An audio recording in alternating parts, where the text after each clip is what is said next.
Donc exercice 28 sur l'électrolyse où on étudie un dépôt de cuivre.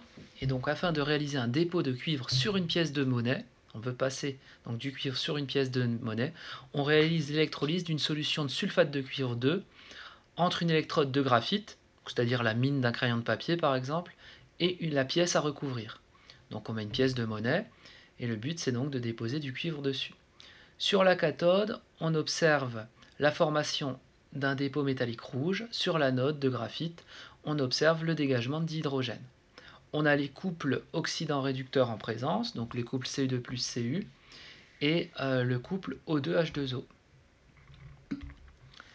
Alors, première chose, on nous demande quelle espèce chimique se forme sur chaque électrode. Donc là, on constate que d'après le texte, on a la formation d'un dépôt métallique rouge sur la cathode. Donc ce dépôt métallique rouge, c'est forcément du cuivre solide. Donc le dépôt rouge, c'est du cuivre solide, du cuivre métallique qui se forme. Et lui, on sait d'après le texte qu'il se forme sur la cathode. Et au contraire, on nous dit clairement que sur l'anode, on observe le dégagement de dioxygène. Donc là, forcément, c'est O2. Hein. Le dioxygène, c'est O2 qui se forme. Donc là, c'est sur la cathode. Et O2 gazeux sur l'anode. Il y a juste à lire le texte pour répondre aux questions. Ensuite, écrire les demi-équations des réactions qui se produisent à chaque électrode. Donc comme on a formation de Cu sur la cathode, c'est là où on a la réduction. La réduction, comme d'habitude, c'est le gain d'électrons. On a formation de cuivre, donc on a forcément Cu2+, plus 2 électrons qui se donnent Cu. Puisqu'on a bien ici le gain, Cu2+, gagne 2 électrons, forme le cuivre. C'est bien un dépôt rouge qui se forme sur la cathode. Et au contraire, sur l'anode, c'est l'oxydation. L'oxydation, c'est la perte d'électrons. Là, forcément, on va utiliser l'autre couple. Donc, il va falloir équilibrer avec O2 et H2O. Donc là, comme ça traduit la perte d'électrons, on va forcément avoir les électrons à droite. Donc les électrons sont toujours du côté de l'oxydant. O2, c'est l'oxydant. H2O, c'est le réducteur. Les électrons sont forcément ici.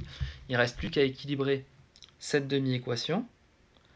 On voit qu'on a 2 oxygènes, donc il nous faut 2 oxygènes ici. Mais du coup, il y a 4 H, donc on va rajouter 4 H+, et 4 électrons pour équilibrer en éléments.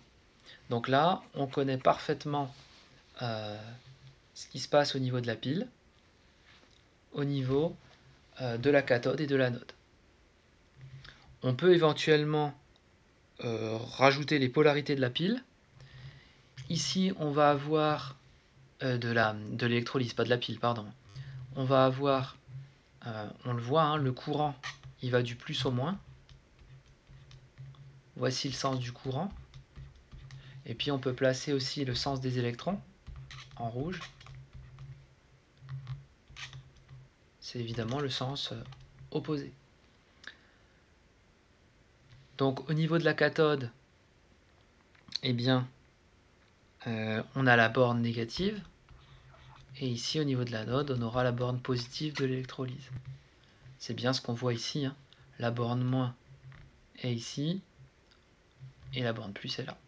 Donc c'est tout à fait cohérent avec le schéma.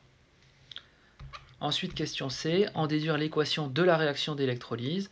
Mais il suffit tout simplement de faire la somme en faisant attention donc Cu2+, plus 2 électrons égale Cu. 2H2O égale O2 plus 4 électrons plus 4H+. On soustrait et on fait bien attention à multiplier cette équation par 2 de telle façon à ce qu'on ait 4 électrons qui se simplifient. Donc il restera 2Cu2+, plus 2H2O qui donne 2Cu plus O2 plus 4H+. Et voici l'équation qui se produit lors de cette réaction d'électrolyse. Voilà pour cet exercice.